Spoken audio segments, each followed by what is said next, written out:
Shock and surprise continues to be felt by many blacks over Ralph Abernathy's endorsement of Ronald Reagan for president. The civil rights leader, who worked closely with Martin Luther King, says Carter has miserably failed blacks, but nevertheless expects their support.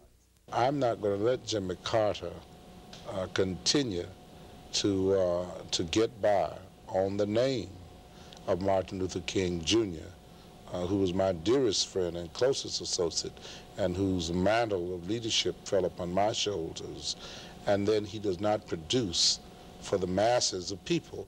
The black vote is an important issue at the annual convention of the state NAACP in Virginia Beach. And a frequent question being asked here is how significant is Dr. Ralph Abernathy's endorsement of Ronald Reagan? Okay. Jack Gravely, the organization's state president, isn't sure what impact the Abernathy endorsement will have. I think Reverend Abernathy owed the black community some justification and some statement as to why he endorsed Reagan, as other blacks have as why they endorsed Carter.